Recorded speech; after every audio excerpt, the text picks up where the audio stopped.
A Course in Miracles, lesson 187. I bless the world because I bless myself.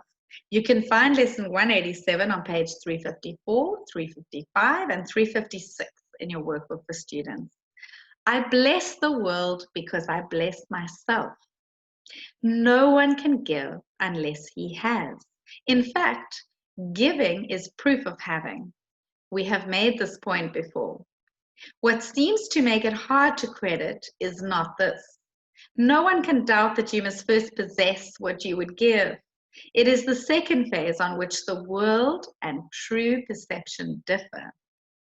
Having had and given, then the world asserts that you have lost what you possessed.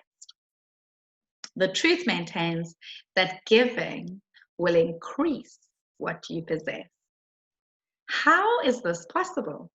For it is sure that if you give a finite thing away, your body's eyes will not perceive it yours.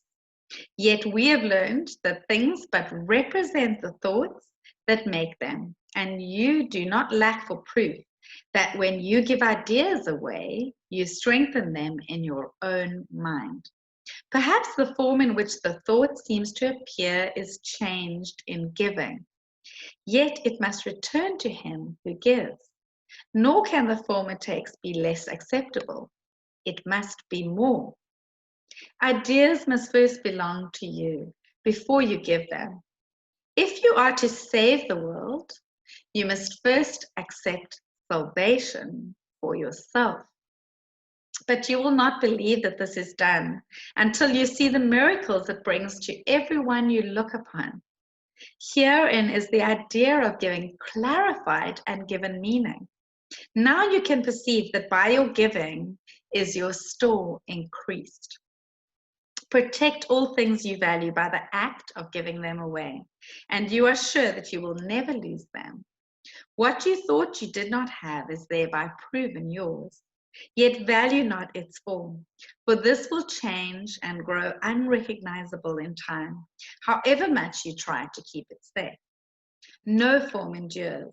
It is the thought behind the form of things that lives unchangeable. Give gladly. You can only gain thereby. The thought remains and grows in strength as it is reinforced by giving. Thoughts extend as they are shared, for they cannot be lost. There is no giver and receiver in the sense the world conceives of them. There is a giver who retains, another who will give as well. And both must gain in this exchange, for each will have the thought in form most helpful to him. What he seems to lose is always something he will value less than what will surely be returned to him. Never forget, you give but to yourself. Who understands what giving means must laugh at the idea of sacrifice, nor can he fail to recognize the many forms which sacrifice may take.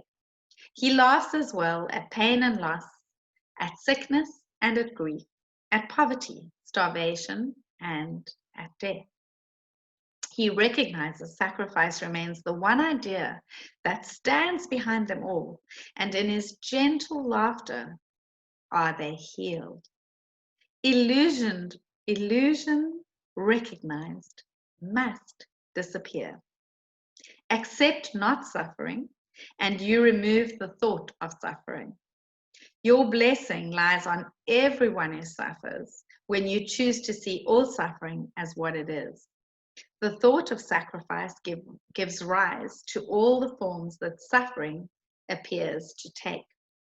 And sacrifice is an idea so mad that sanity dismisses it at once. Never believe that you can sacrifice. There is no place for sacrifice in what has any value. If the thought occurs, its very presence proves that error has arisen and correction must be made. Your blessing will correct it. Given first to you, it now is yours to give as well. No form of sacrifice and suffering can long endure before the face of one who has forgiven and has blessed himself The lilies that your brother offers you are laid upon your altar, with the ones you offer him beside them. Who could fear to look upon such lovely holiness? The great illusion of the fear of God diminishes to nothingness before the purity that you will look on here. Be not afraid to look. The blessedness you will behold, will take away all thought of form and leave instead the perfect gift forever there, forever to increase, forever yours, forever given away. Now are we one in thought, for fear has gone. And here, before the altar to one God, one Father, one Creator, and one thought, we stand together as one Son of God, not separate from Him who is our source, not distant from one brother who is part of our one self, whose innocence has joined us all as one. We stand in blessedness and give as we receive. The name of God is on our lips. And as we look within, we see the purity of heaven shine in our reflection of our Father's love. Now are we blessed, and now we bless the world. What we have looked upon, we would extend, for we would see it everywhere. We would behold it shining with the grace of God in everyone. We would not have it be withheld from anything we look upon. And to ensure this holy sight is ours, we offer it to everything we see.